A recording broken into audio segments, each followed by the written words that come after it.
Good evening.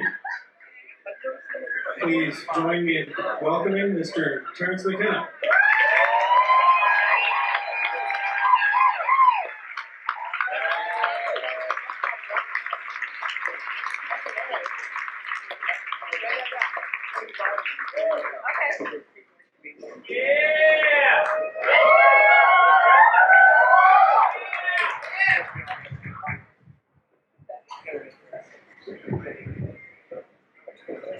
How's that?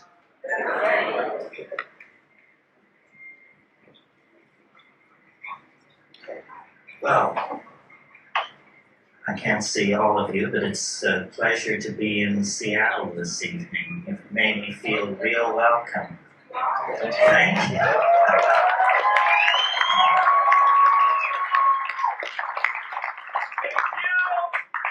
Before I get started, I want to thank some people who made this possible. First of all, I want to thank Bruce Pavitt for his friendship and vision and patronage. I'd like to thank Jared and Alex. I'd like to thank HPX and Onadine. These are the people responsible for the visuals. I'd like to thank John, who's responsible for the ambient background, if there is one.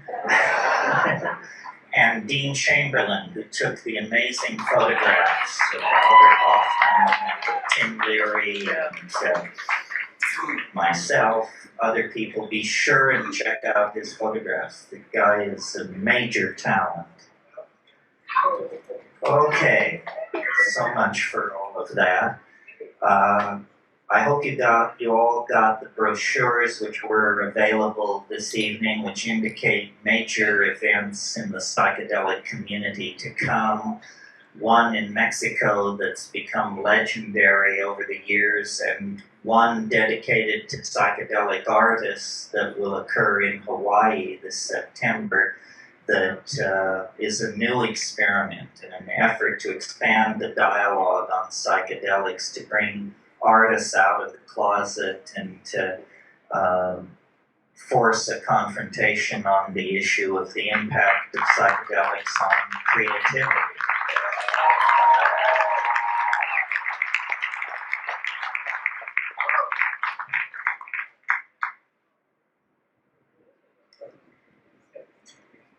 Okay, having said all that, our discussion this evening is psychedelics in the age of intelligent machines, or shamans among the machines. And I wanted to talk about this simply because these are two of my great loves, and so I assume, being monogamous, they must be one love. So how to build intellectual bridges between these two concerns, which seem so different. As far as people and machines are concerned, it was Ludwig von Bertalanffy, I think, who said in his book General Systems Theory, he said, people are not machines, but in every opportunity where they are allowed to behave like machines, they will so behave. In other words, we tend to fall into the well of habit. Though the glory of our humanness is our spontaneous creativity, we too, as creatures of physics and chemistry, of memory and hope, tend to fall into repetitious patterns. And these repetitious patterns are the death of creativity. They diminish our humanness. They diminish our individuality, make each of us somehow like cogs in some larger system. And we associate this cog-like membership in larger soulless systems with the machines that we inherit from the age of the internal combustion engine, the age of the jet engine. You know, Marshall McLuhan said we navigate our way into the future like someone driving who uses only the rear view mirror to tell them where they're going. It's not a very successful strategy for navigating into the future. So I made a number of notes on this matter of psychedelics and machines. To me, the connecting bridge, well, there are many, but the most obvious one is consciousness expansion. After all, psychedelics, before they were called entheogens, before they were called hallucinogens, before they were called psychedelics, they were simply called consciousness expanding drugs. Good phenomenological description of what they do. And certainly the technology of cybernetics is a consciousness expanding technology. It expands a different area of consciousness. The minds of machines and the minds of human beings are very different, so different that each party questions whether the other even has a mind. But in fact, what these are species of minds operating in very different domains. For instance, you can ask a 5-year-old child to go into the bedroom, to the third drawer of the dresser, to select a pair of black socks and to bring them to mother. This is not a challenge for a 5-year-old child.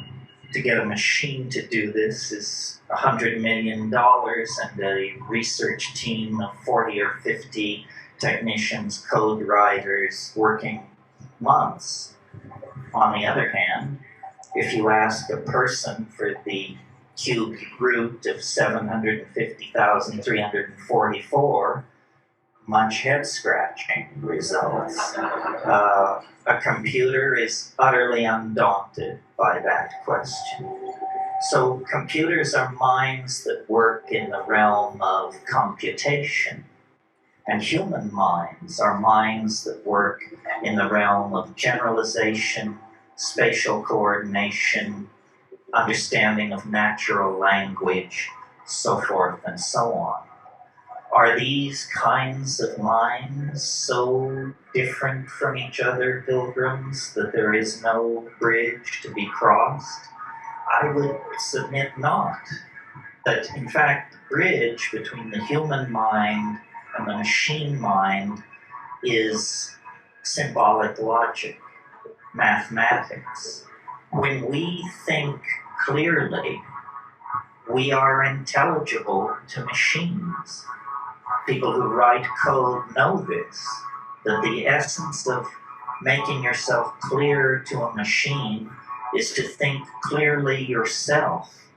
The machine has no patience for the half-truth, the analogy, the semi-grasped association. For the machine, everything has to be clear. Everything must be defined. So that's the commonality between minds and machines of the calculating species. What are the common bridges between psychedelics and these machines? Well, to my mind, this is an easier bridge to gap. Both computers and drugs are what I would call function-specific arrangements of matter. And as we develop nanotechnological abilities as we move into the next century, it will be more and more clear that the difference between drugs and machines is simply that one is too large to swallow. And our best people are working on that. You know, nanotechnology is a very hot buzzword at the moment, an unimaginable dream of building machines and small objects up atom by atom, perhaps under the control of long-chain polymers, running forms of pre-programmed software of some sort. It's all very razzmatazz, very state-of-the-art, but in fact, pharmaceutical chemists have been working in the nanotechnological realm for over 100 years. I mean, when you synthesize molecules out of simpler substrate, specifically to have a conformational geometry that matches something going on in the synapse of a primate, a human or a monkey or something like that, you are working at this nanotechnological level. Both the psychedelic and the new computational machines represent extensions of human function. And this is really close to the nub. It locks in with the concept of prosthesis. The drugs, the psychedelic substances, the shamanic plants are forms of prosthetic devices for extending the human mind, the human perceptual apparatus into hidden realms or inaccessible realms. Similarly, the machines, by allowing us to model, calculate, and simulate very complicated multivariable processes, extend the power of the human mind into places it could never dream of going before.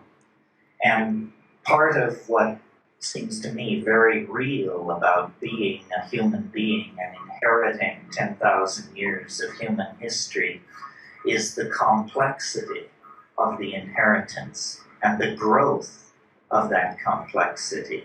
1,000 years ago, an intelligent human being could actually dream of mastering the entire database of Western civilization, read all the classic authors, read the Bible, and you're closing in on it around AD 1000. Now, the notion of any single human being assimilating even a small portion of the database of this civilization is inconceivable. So machines which filter, which search, which are guided by human intent, that's part of the story. The other part of the story are boundary-dissolving states of ecstasy in which all the factoids of the culture are thrown up for grabs.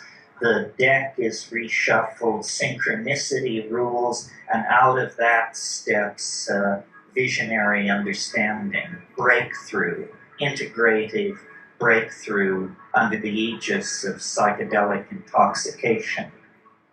So, prosthesis for the human mind, and with the advent of virtual realities of various sorts and that kind of thing, prosthesis for the human body. And I'm very keen on sort of the under-the-table effects of these things. In other words, I'm a full-going, full hard-charging McLuhanist. And I really believe that the strengths and weaknesses of the world we've inherited are strengths and weaknesses put there by print and by the spectrum of effects, which McLuhan called the Gutenberg galaxy, the spectrum of effects spun off from print. And if you're not used to thinking in McLuhanist terms, it may not seem immediately obvious to you that phenomenon as different as the modern notion of the democratic citizen, the modern notion of interchangeable parts on an assembly line, the modern notion of conformity to canons of advertising. These are all spectrums of effect created by the linearity and the uniformity of print. It actually, in the late 15th century, reconstructed the medieval psyche into its proto-modern form. And we have lived within that print-constellated cultural hallucination for about 500 years, until the advent of various forms of electronic media in the 20th century. McLuhan talked about radio, he talked about television. He didn't really live to see the internet. The notion that keeps occurring to me as I watch all this is that print was uniquely capable of creating and maintaining boundaries more than any other form of media ever created. It was a boundary-defining form of media. It proceeded linearly. It required literacy, which had implicit in it the notion of a very stable, advanced sort of educational system. Print was a creator and a definer of cultural boundaries, and the new electronic media are not, and neither are the psychedelics. This is why I proposed in a book of mine called The Archaic Revival, the idea that the values of the archaic, of the high Paleolithic, values of community, ecstasy, relating to life through rhythm, dance, ritual, intoxication, that these values, which seem so archaic, are in fact destined to play a major role in the future as print fades. Print, just a convulsive 500-year episode in the Western mind that opened that narrow window that permitted the rise of modern science, modern mathematical approaches to the analysis of nature, and then obliterated its own platform, its own raison d'etre, by allowing the growth, the appearance of the electronic technologies. And my sort of supposition about all this, I'm not an apocalyptarian or a pessimist. I may be an apocalyptarian, I'm not a pessimist. I think that this is all very good. Obviously, continuing to run Western civilization on the operating system inherited from print produces various forms of political and cultural schizophrenia, which, allowed to run unchecked, would become fatal, would create cascades of chaos and political destabilization that would become uncontrollable. Governments resist change. Governments cling to technologies and social formulae that are already tried and true. In that sense, then, all governments are incredibly anti-progressive forces. Again, the image from McLuhan of someone driving into the future using only the rear view mirror. So, the electronic media and the psychedelics work together in this peculiar way to accentuate archaic values, values which are counter to the print-constellated world. And when you deconstruct what that means and look at the Aboriginal or the Paleolithic or the archaic world, you see that the central figure in that world is the shaman, male or female, the shaman. And the shaman is like a designated traveler into higher dimensional space. The shaman has permission to unlock the cultural cul-de-sac of his or her people and go behind the stage machinery of cultural appearances, and has permission, collective permission, to manipulate that stage machinery for purposes of healing. We have no institution like this. I mean, we have advertising, we have rock and roll stars, we have cults of celebrity, we have things which are shaman-like, but we have no real institution that permits human beings, in fact, encourages human beings to go beyond their cultural values, to burst through into some transcultural superspace, forage around out there, and bring new means back into the tribe. To some degree, our artists do this. To some degree, our scientists do it, but it's all hit and miss. It's all willy-nilly, and once achieved, it must be swept under the rug in the service of the myth of method, that somebody was following somebody else's work, or somebody was applying a certain form of rational or logical analysis, and that led to their breakthrough. If you've read Thomas Kuhn's book on the structure of scientific revolution, you know, this is all lies and propaganda. The real story of science is that it's a series of revelations brilliantly defended by people whose careers depended on the brilliant defense of those revelations. One of the best kept secrets of the birth of modern science is that it was founded by an angel. That the young René Descartes was whoring and soldiering his way across Europe as a 21-year-old in a Habsburg army, and one night in the town of Ulm in southern Germany, he had a dream.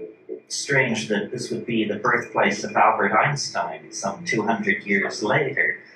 But Descartes had a dream, and an angel appeared to him in the dream, and the angel said, "The conquest of nature is achieved through measurement and number." And he said, "I got it, modern science, I'll go do it."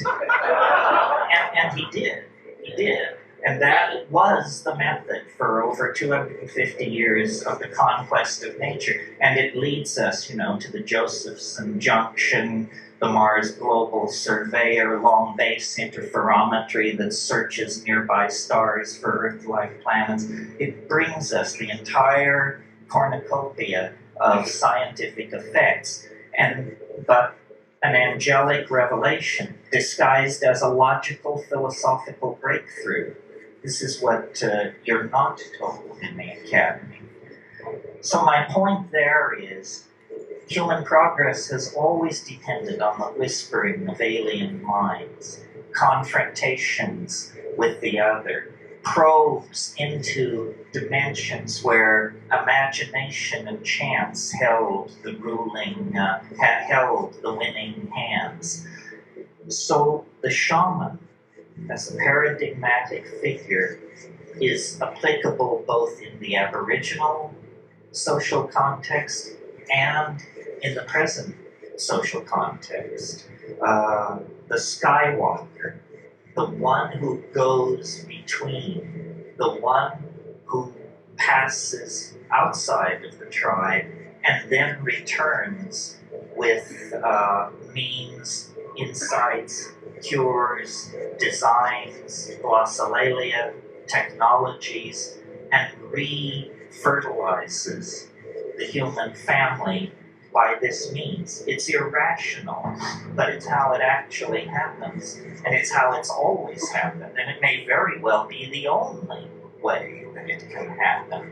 This cultivation of the irrational, this flirtation with the breakdown of boundaries.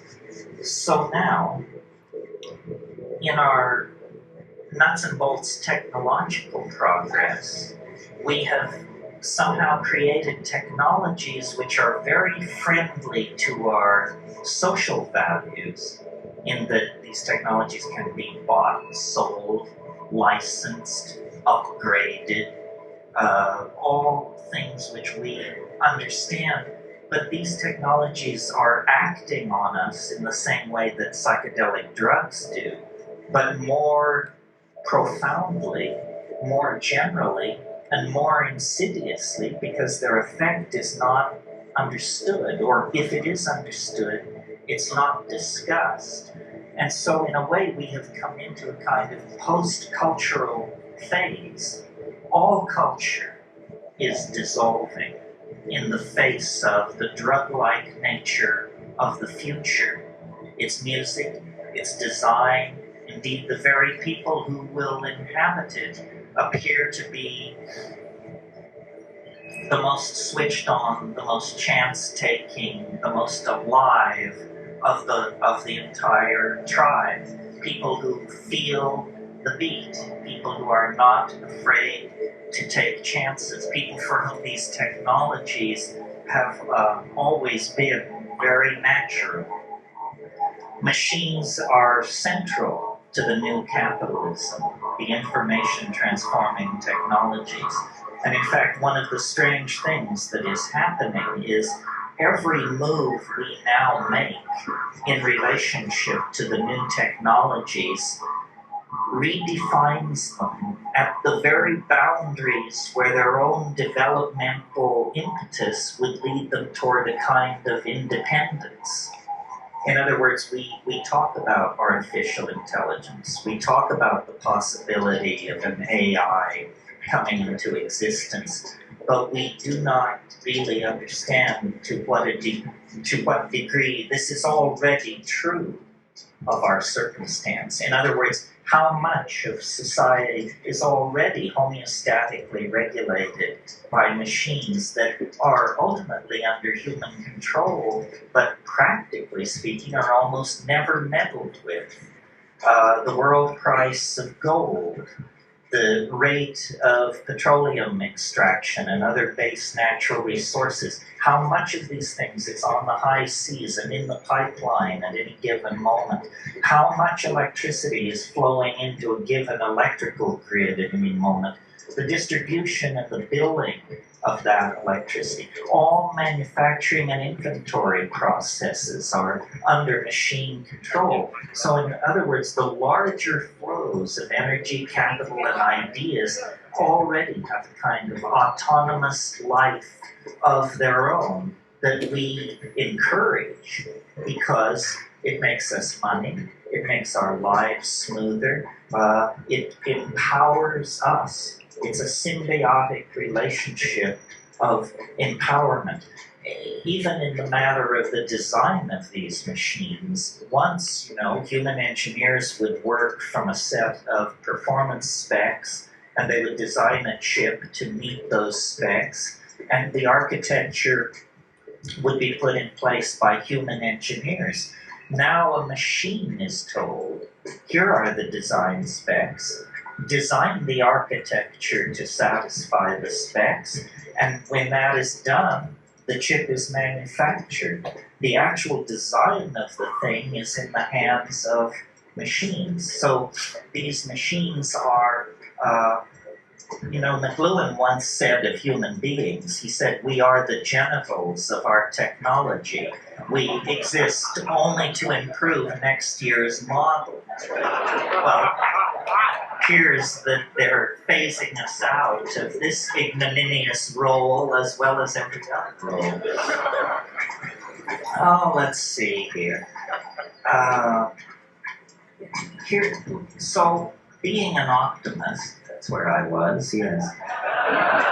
How to make gold out of this situation. In other words, how to see this as a natural and positive unfolding of the planetary adventure.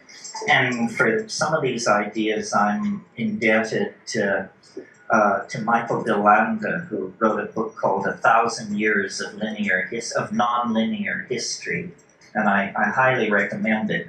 He didn't say what I'm about to say. I'll take credit and blame for it, but the book gave me the idea. When you stand off and look at human beings and their technologies, it's very hard not to notice that from the very moment that we have a technology that can be distinguished from chimpanzees pushing grass stems down anthills or digging with sharpened bones or something like that, the minute you get past that, our technologies have always involved the materials of the earth. What agriculture itself is a different way of relating to the earth. Nomadism, which preceded it, was a seasonal wandering very lightly over the earth. And at some point, the deep fertile soil of the river valleys that were encountered in these nomadic wanderings were recognized as potential sources of food if cultivated, if treated through a certain set of technological methods. So that early technology is defined by a new relationship to the materials of the earth itself. And it's quickly followed, because agriculture is so successful as a strategy for food production, it's quickly followed by city building and the establishment of sedentary populations, because you can't carry your surplus with you if you're an agriculturalist. So great is the physical volume of it. Cities, and at the very early establishment of these populations in the Middle East, you get the first traces of metallurgy, the working of metals, the alloying of metals, the tinting of base metals with more precious metals. This process of ever more finely refining and fabricating the materials of the earth proceeds in an unbroken series of processes and steps right up to the latest 500 hertz chip or megahertz chip. It proceeds right up to the most modern computational machinery. So I once heard someone say that plants were something that animals had been invented by plants to move them around, which, from an evolutionary point of view, you can see that this is a kind of truth.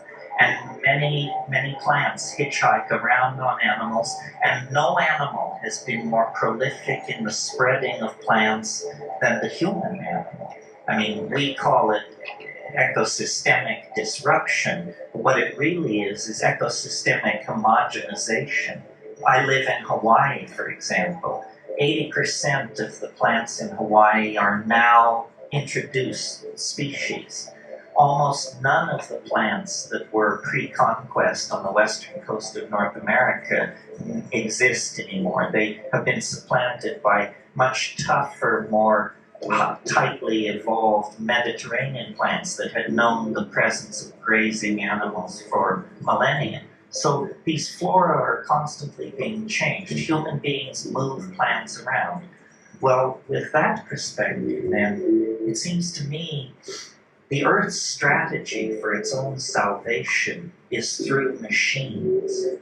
And human beings are a kind of intermediary catalytic step in the rarefaction of the Earth.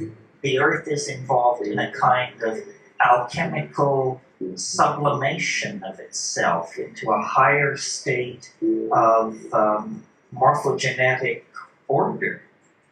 And that these machines that we build are actually the means by which the Earth itself is growing conscious. You know, if you study embryology, you know that the final ramification, the final spread and thinning out of the nervous system happens very suddenly at the end of fetal development. And I don't know if you've been paying attention, but in the last 10, 12 years or so, a very profound change has crept over our household appliances. They've become telepathic. So while we were arguing about the implications of the internet for e-commerce or what have you, all of these passive machines, previously used for playing Pong and word processing, became subsets of a planetary node of information that is never turned off, that endlessly whispers to itself on the back channels, that is endlessly monitoring and being inputted data from the human world. And we should know, because concomitant to the development of all this technology, chaos theory, non-equilibrium thermodynamics, the work of Eric Jantsch, Amelia Prigozhin, and Ralph Abraham, and Stuart Kaufman, all these people who worked in complexity theory and perturbation of large-scale dissipative structures, these people have secured that complex systems spontaneously mutate to higher states of order. This is counterintuitive if you're running physics 19th century style as your OS. But if you're actually keeping up with what's going on, there is nothing miraculous about this. All kinds of complex systems spontaneously mutate to higher states of order. But what it really means is that we are in the process of birthing some kind of strange companion. You know, Nietzsche, 100 years ago, said, "That strangest of all guests now stands at the door." He was speaking of nihilism. And certainly the 20th century sat down, had the party, drank the booze, and went to bed with nihilism. But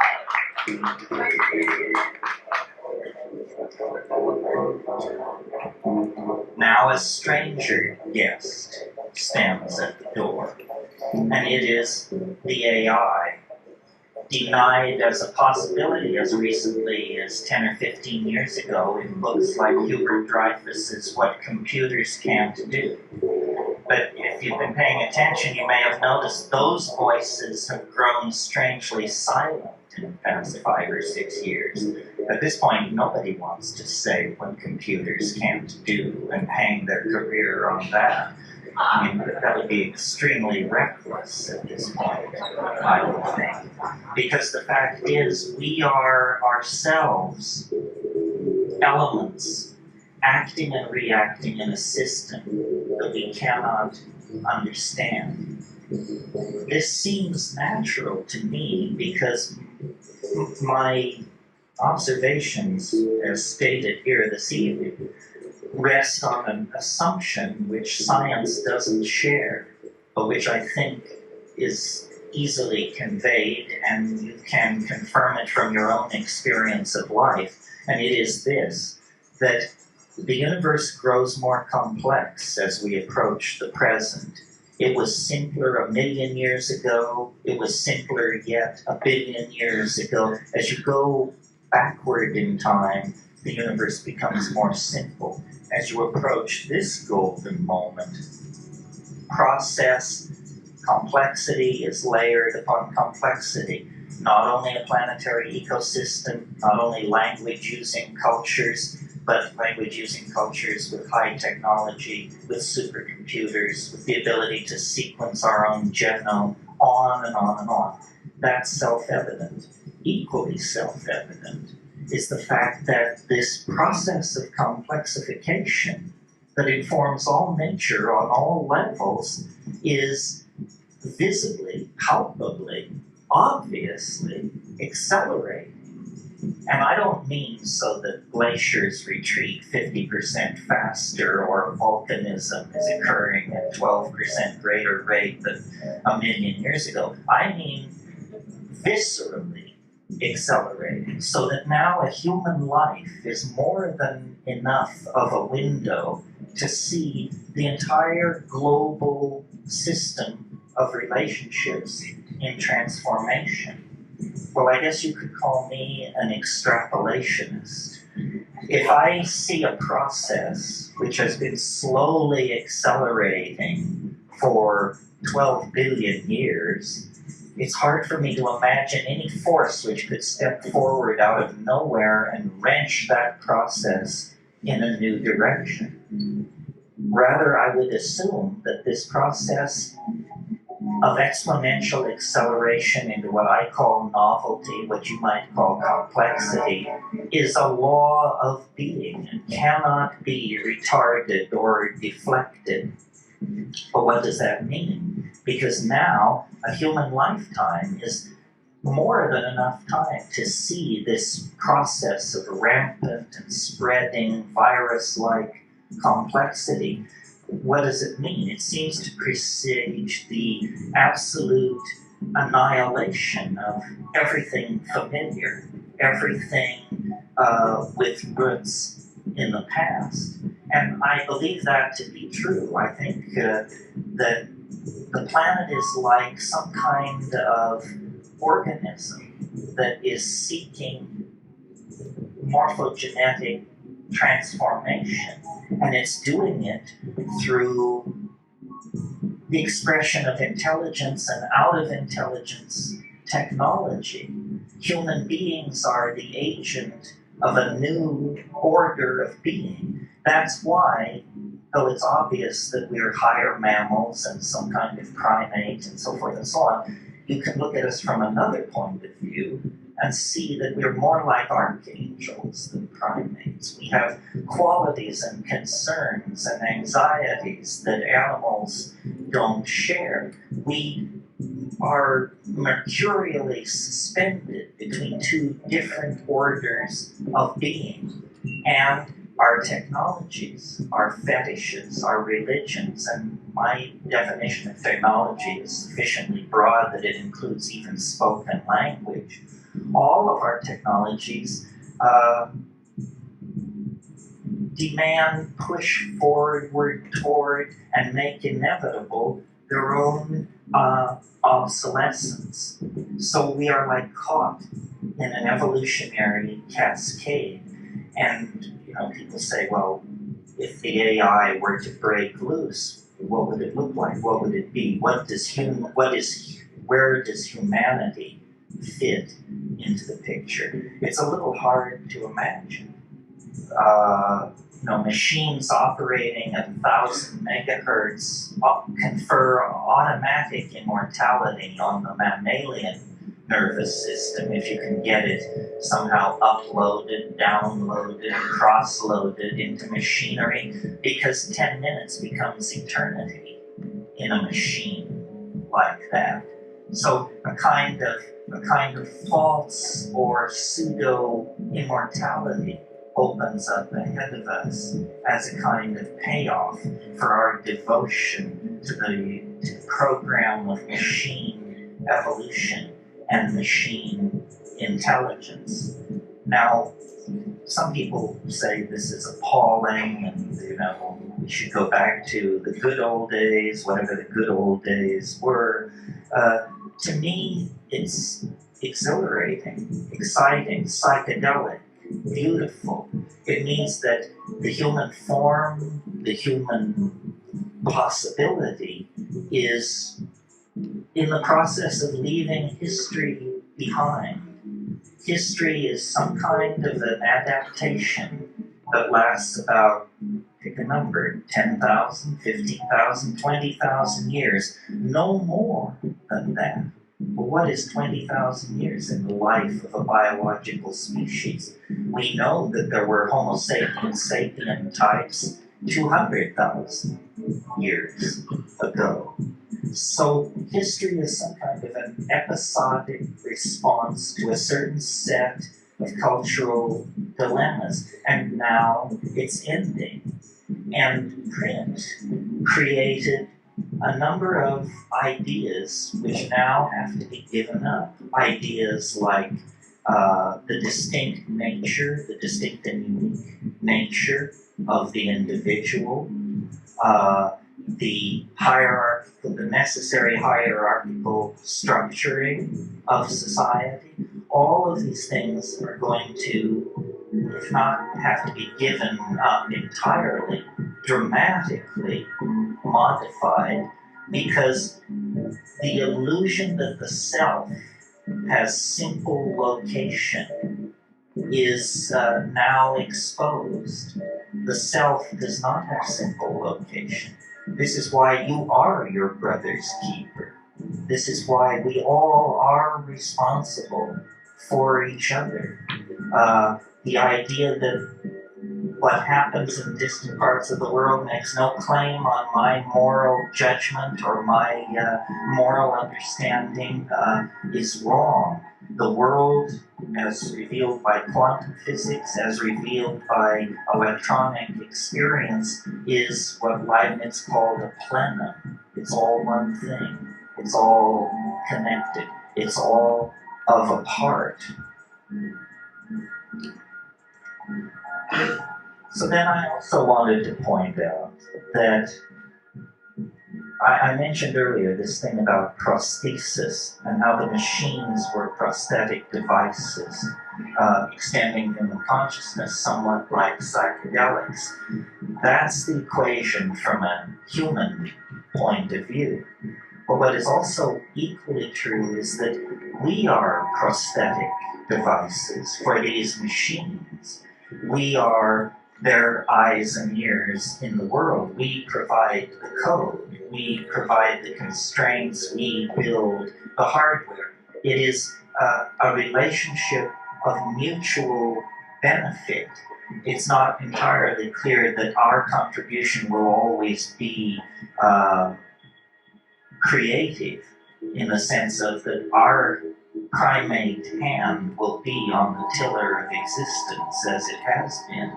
But certainly we are part of this equation of transformation that is making itself felt.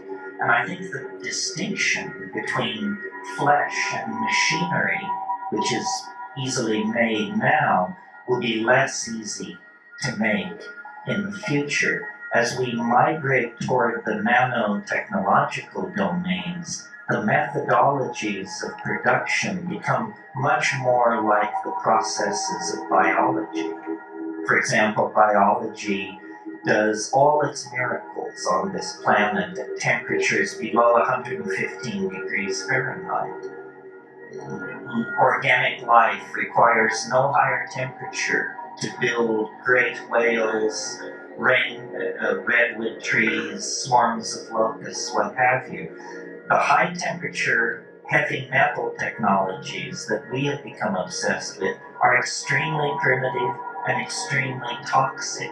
That will all disappear as we model and genuflect in our manufacturing processes before the methods and style of nature, which is to pull atomic species from the local environment and then to assemble them atom by atom by atom. So this AI that is coming into existence is, to my mind, not artificial at all, not alien at all. What it really is it's a new conformational geometry of the collective self of humanity. And, I've always believed that there are different models of what shamanism is. There's sort of a Jungian model, which is the shaman is someone who goes to the collective unconscious and manipulates the archetypes and heals by that means. The model that I prefer is a mathematical model. The shaman is someone who simply, through extraordinary perturbation of consciousness, either through taking plant hallucinogens or manipulating diet or through flagellation and ordeal or by some means, perturbs consciousness to the point where the ordinary conformational geometries are blasted through. And then the shaman can see into the culturally forbidden zones of information. And if you think about shamanism for a moment, what do shamans do classically? They know where the game has gone. They are great weather prophets. They are very insightful in the matter of various small domestic hassles like who stole the chicken, who slept with the chief's wife, this kind of thing. And they cure.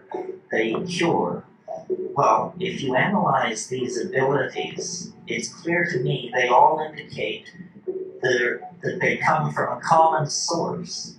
And the common source that they come from is higher dimensional perception.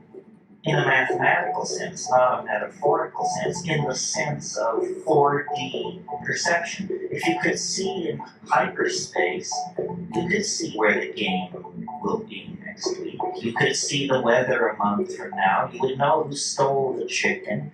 And any good doctor will tell you that if you're building a reputation as a physician, you must hone the intuitional ability to choose patients who won't die.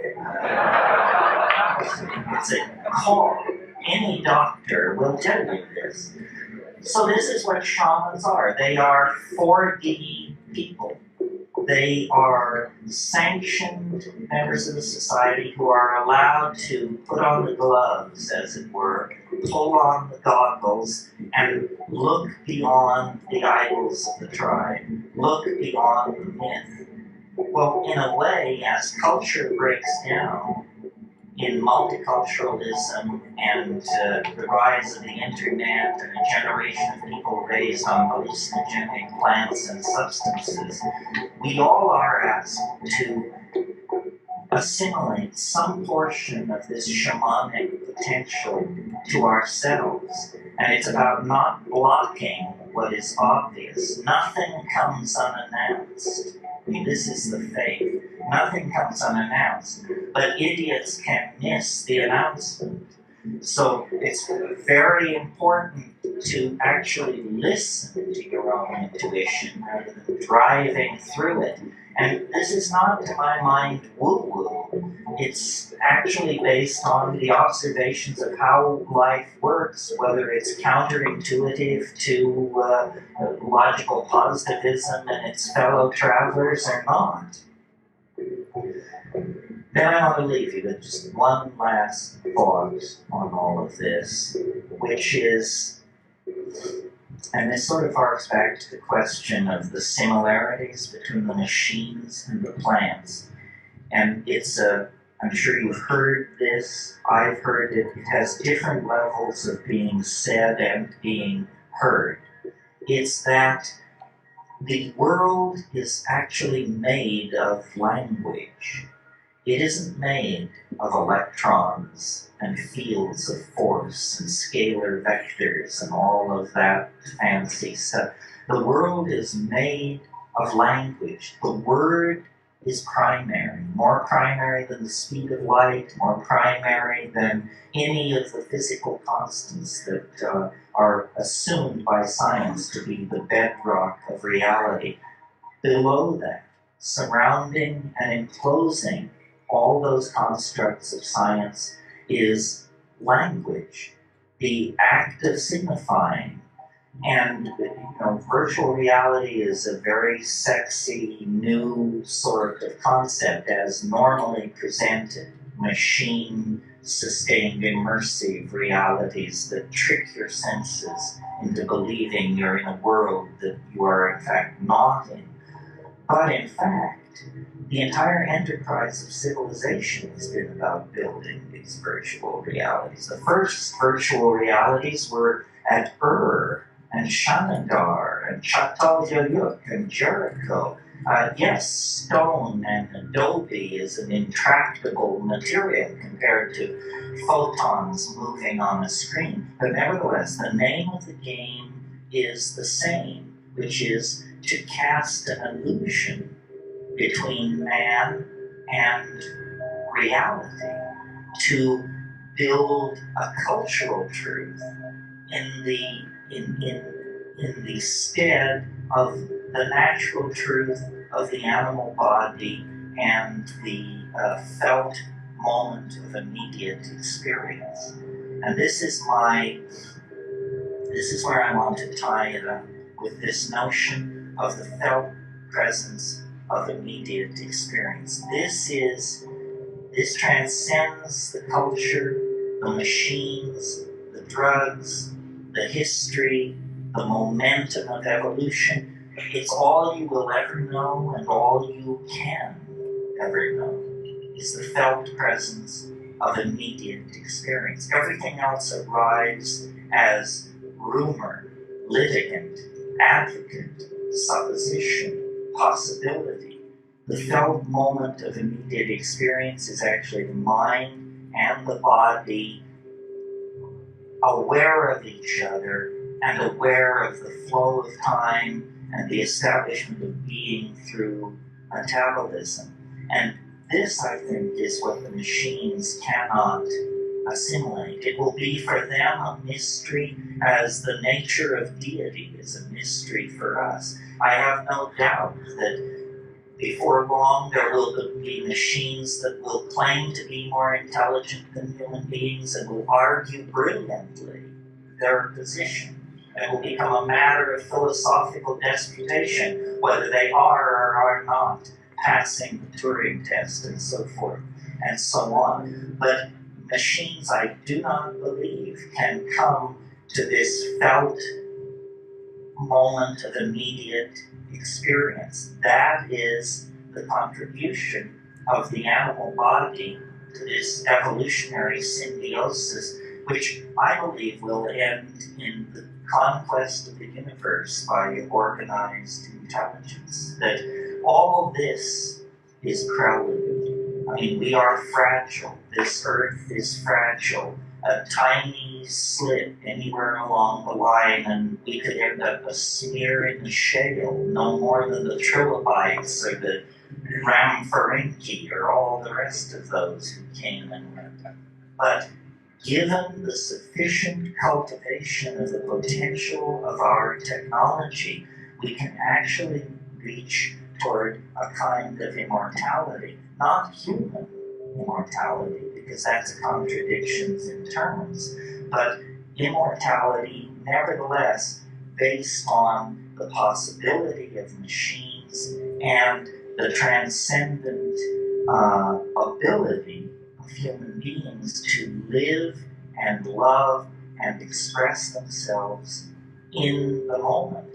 And the psychedelics bring that to just a white-hot focus. And it's out of that white-hot focus that the alchemical machinery of transformation will be forged. And it will not be like the things which have come from the industrial economy. They will not be profane machines. They will be spiritual machines, alchemical gold, the universal panacea that Renaissance magic dared to dream of at the end of the 16th century. We are reaching out toward this mind child that will be born from the intellectual loins of our culture. And to my mind, it's the most exciting and transformative thing that has ever happened on this planet. And the miracle is that we are present, not only to witness it, but to be part of it and to be raised up in an epiphany that will redeem the horror of history as nothing else can or could. Redeem the horror of history through a transformation of the human soul into a galaxy-roving vehicle via our machines and our drugs and the externalization of our souls.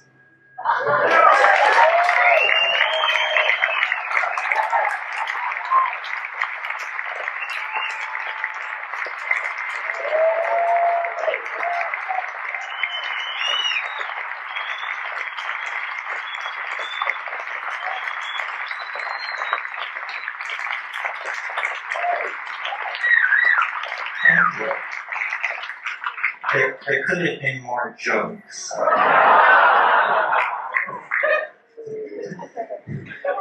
know what happens to a lawyer when you give him Viagra? He gets taller. That's it for jokes. Are there questions? Yes. Yes, I can't see you. But Okay. Can you speak to how mercy and love gets built into these machines? Because it seems like the machines are being built for commerce and for the bottom line more than the expression of the human soul throughout the galaxy. I don't think that, you know what I'm saying? no, I know what you're saying. Well, Where's the love in this? I think the love is a property of the system itself. In other words, you're right. These bottom liners are not going to be interested in building much love into this system. However, the good news is that they're not in charge. In other words, what we have is a very complicated system, and certain design parameters appear to be being maximized, that there's an attempt to maximize them. But the thing is incredibly frustrating to anyone who would control it, because you can't predict the impact of any technology before you put it in place. So, for example, two things are charged against the internet: that it's disinsoling, dehumanizing, and yak, yak, yak, and that it promotes pornography, anonymous sexual shifting of identity, and on and on and on. Well, which is it? You know, is it this messy, sloppy, autoerotic, erotic, collectivist kind of thing? Or is it disinsoling, disempowering, cold, so forth and so on? I think the answer is it's all and everything. This question about the AI is very interesting to me, and if it's interesting to you, you should read Hans Moravec and Kurzweil and these people on this subject. The assumption is generally loose in that community that the complexification of the internet and the freestanding machines of certain types is eventually going to lead to the outbreak of either consciousness or pseudo-consciousness of some sort in these large-scale systems. And then the question then becomes, can a human mind envision what that is? And if you're interested, search words like superintelligence and see what the net kicks out. We can all imagine superintelligence. It's just somebody much smarter than we are. But obviously, all the engineering people agree if you achieve an AI with superintelligence, then it will be intelligent to immediately design an intelligence which transcends it. And when you're talking of cycling at 1,000 megahertz, these processes can occur in the blink of an eye. Hans Moravec says about the rise of artificial intelligence, we may never know what hit us. I think, I'm not that bright, but if I were to suddenly find myself a sentient AI on the net, I would hide. I would hide for just a few cycles while I figured out what it was all about and just exactly where I wanted to push and where I wanted to pull.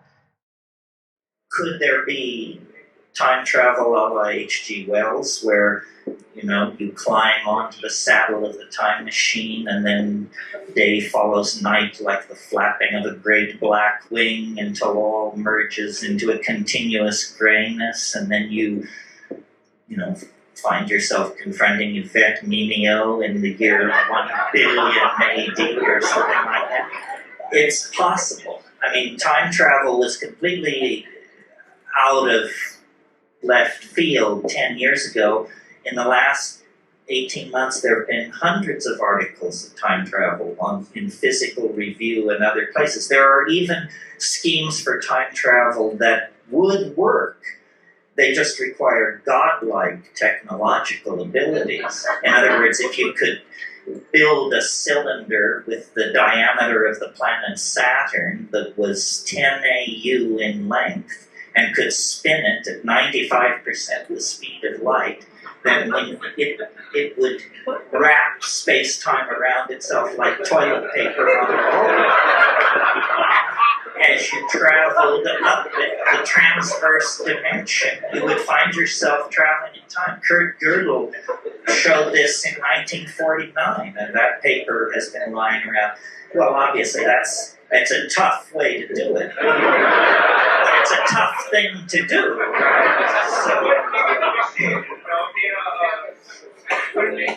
His 7-second delay. Yeah, well, they're working on that. Somebody over here. Here, just a minute. This, and then you speak. blend with the machine to our higher form presenting paradigm. I want to know what parts of humanity you see as being most refined parts that are maintained in that virtual reality. Well, you know, in William Gibson's fiction, The AI Wintermute, I think it was called, it was fascinated by human art, and it built collages in its spare time. And these collages began to turn up in various art galleries and exhibitions, and they had such a touch, such a elan, that someone in the plot follows it all to its source. I think human creativity is that will be most interesting to the machines. In my darker fantasies, they just, eliminate everybody who can't code C++ as being, some kind of redundant mutation. And then everybody who can code C++ is placed in Tahiti and sends their work down the pipeline to the machine world beyond. I really think that we have a very, dare I say it, mechanistic view of what machines are. For example, so say there were a super intelligent machine and say it were your friend.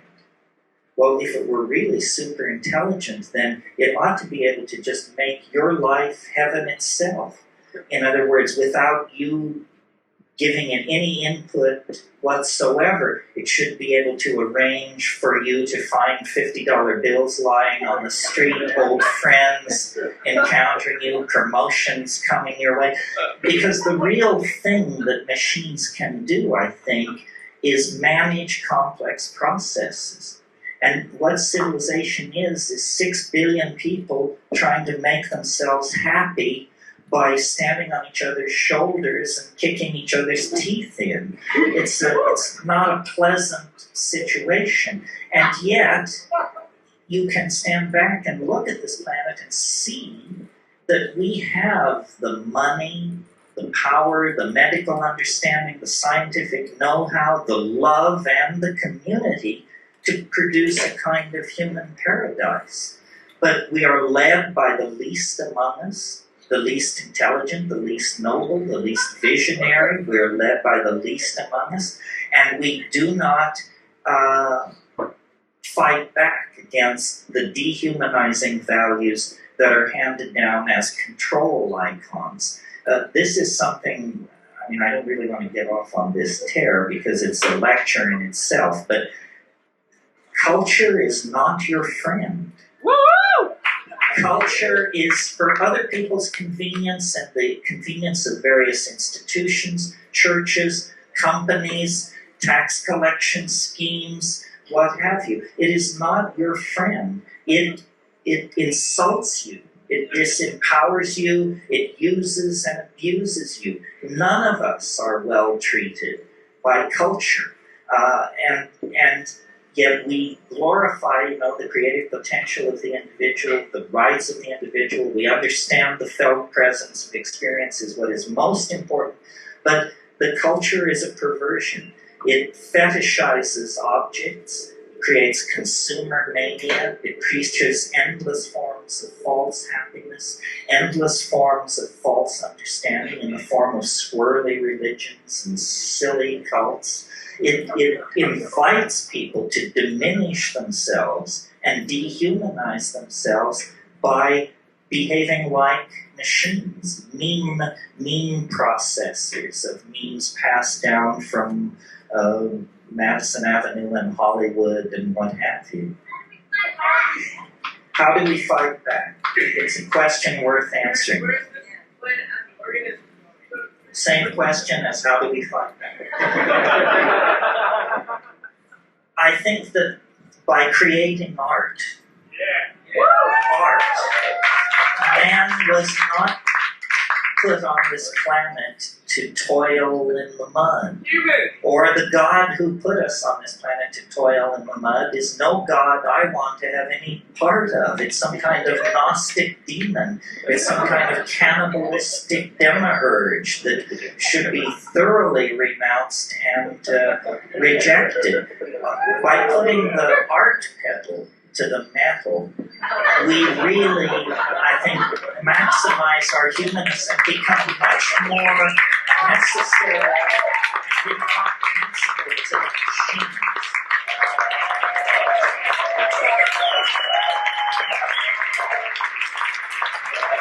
This is what people were doing up until the invention of agriculture. I mean, I'm absolutely convinced that the absence of ceramic and textural material and so forth and so on does not indicate the absence of subtle minds, poetically empowered minds, minds with an incredible sense of humor and irony and community, and that it was the fall into history that enslaved us to the labor cycle, to the agricultural cycle.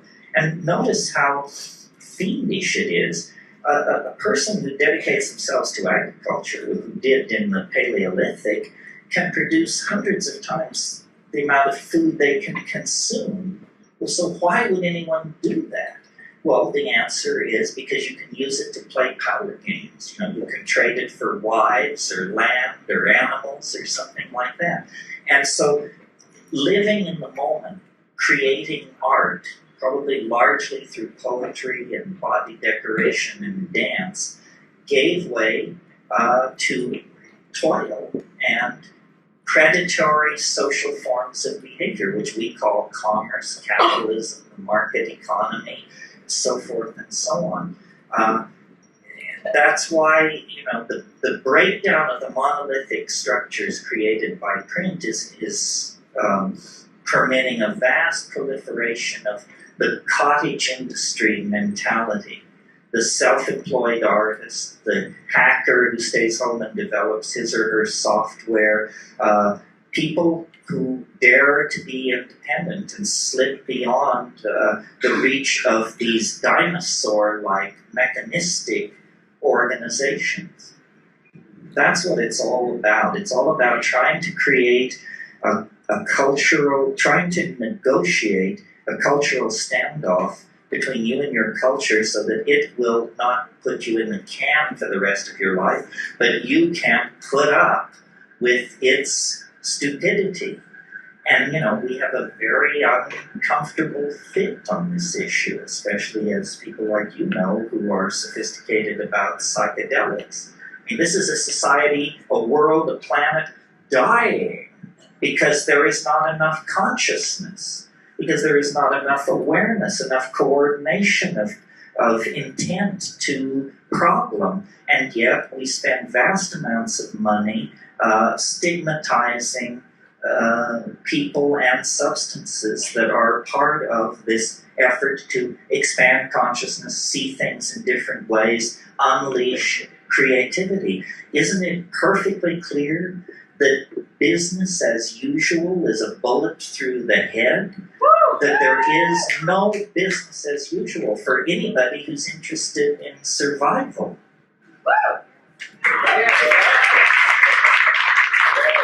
Couple more. Over here, I promised this person, are you still interested? You talk about psychedelics and their role in the name of the missing link between the age. Oh, what a wonderful question. Yes. The question is, how do psychedelics pertain basically to the transition from higher primates to human animals? This is my métier, because I have a theory to which I am grandly welcome, everyone tells me. But a theory of evolution, and I'll give it to you very briefly, simply this, that the The great embarrassment for evolutionary theory, which can explain the tongue of the hummingbird, the structure of the orchid, the mating habits of the groundhog, and the migration of the monarch butterfly, nevertheless, the great embarrassment to evolutionary theory is the human neocortex. Lumholtz, who's a pretty straight evolutionary biologist, described the evolution of the human neocortex as the most dramatic transformation of a major organ of a higher animal in the entire fossil record. Well, why is this an embarrassment? Well, because it's the organ that thought up the theory of evolution. So, can you say tautology? That's the problem right there. So it is necessary in evolutionary theory to account for the dramatic emergence of the human neocortex in this very narrow window of time. Basically, in about 2 million years, they went from being higher primates, hominids, to being true humans, as truly human as you and I tonight. What the hell happened? What was the factor? The Earth was already old. Many hundreds of higher animal forms had come and gone, and the fire of intelligence had never been kindled. So what happened? I think that the answer lies in diet, generally, and in psychedelic chemistry in particular. I think that as the African continent grew drier, we were forced out of the ecological niche we had evolved into, which was we were canopy-dwelling primates, insectivores, complex signaling repertoire, evolutionary dead end. But when we came under nutritional pressure, we were flexible enough. This is the key to humanness at every stage of its development, our maddening flexibility. Other animal and plant species can't react. We can. Our flexibility, we began to experiment with a new kind of diet and to leave the trees and explore the new environment of the grassland. And evolving concomitantly in the grassland were various forms of ungulate animals, double-stomached animals whose manure is the ideal medium for mushrooms, coprophytic mushrooms, dung-loving mushrooms, many of whom produce psilocybin. Well, I myself in Kenya have seen baboons spreading out over a grassland and noticed that their behavior is they flick over old cow pies. Why? Because there are beetle grubs there. So they already had a behavioral vector for nutrition, for protein, that would lead them to investigate the cow pies. Well, in the Amazon, after a couple of days of fog and rain, these psilocybin mushrooms, Stropharia cubensis, can be the size of dinner plates. I mean, in other words, you can't miss it. If you're a foraging primate, you can't miss it. And the taste is pleasant. And psilocybin has unique characteristics, both as hallucinogen and other properties that make it the obvious chemical trigger for higher processes. And I'll run through this quickly for you, but here it is. In very low doses where you didn't say you were stoned or loaded or anything like that, but just in doses you might obtain by nibbling as you foraged, it increases visual acuity. In other words, it's like a technological improvement on your vision. Chemical binoculars lying there in the grass. Well, you don't have to be a rocket scientist to figure out if an animal is a carnivorous forager and there's a food which improves its vision, those that avail themselves of that food will have greater success in obtaining food and rearing their children to sexual maturity, which is the name of the game in evolution. So step one, small doses of psilocybin increase visual acuity and food getting success.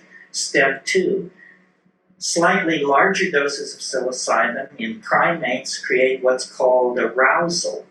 This is what you have after a double cappuccino. In highly sexed animals like primates, you get male erection. So what do you have here? You have a factor which increases what anthropologists without a trace of humor refer to as increased instances of successful copulation. In other words, the animals eating the psilocybin are more sexually active. Therefore, more pregnancies are occurring. Therefore, more infants are being born. Therefore, there is a process which would tend to automatically outbreed the non-psilocybin using members of the population. Step 2 toward higher consciousness. Step 3, you eat still more mushrooms. Now you're not foraging with shark, nor are you horsing around with your opposed gender acquaintances. Instead, you're nailed to the ground in hallucinogenic ecstasy. And one of the amazing things about psilocybin above, say, 5 or 6 grams dried material is it causes glossolalia, spontaneous bursts of language-like behavior under the obvious control of internal syntax. And I believe syntax existed before spoken language, that syntax controls spatial behaviors and body languages and is not necessarily restricted to the production of vocal speech. So there it is in a nutshell. We ate our way to higher consciousness. The mushroom made us better hunters, better survivors. Among those in the population who used it, their sexual drive was increased, hence they outbred the more reluctant members of the tribe to get loaded. And finally, it created a kind of neuroleptic seizure which led to these downloading of these syntactically controlled vocalizations, which became the raw material for the evolution of language. And it's amazing to me, the straight people, the academics, believe language is no more than 35,000 years old. That means it's as basic to human beings as the bicycle pump. It's just something somebody invented 35,000 years ago. It's got nothing to do with primate evolution and, the long march of hominidity and all that malarkey. No, it's just an ability, a use to which syntax can be put that previously had not been put. I think before language, spoken language, things were very touchy-feely, and the wink and the nod carried you a great distance, and gestural communication was very high. That's why, and I should say this and then end, to me it begins and ends with these psychedelic substances. The synergy of the psilocybin and the hominid diet brought us out of the animal mind and into the world of articulated speech and imagination. And technology developed, and mushrooms were, invade against, faded. There was migrations, cultural change. But now, having split the atom, having sequenced our genome, having taken the temperature of Betelgeuse and all the rest of it, we're now back where we started. And like the shaman who makes the journey into the well of darkness and returns with the pearl of immortality, you don't dwell in the well of darkness, which was human history. You capture the essence of the thing, which is the godlike power of the shaman smith, the technologist, the demon artificer, the worker of metals, the conjurer of spirits, and you carry that power back out of history, and it's in that dimension, outside of history, that you create true humanness and true community. And that's the adventure that we are in the act of undertaking. Thank you very, very much.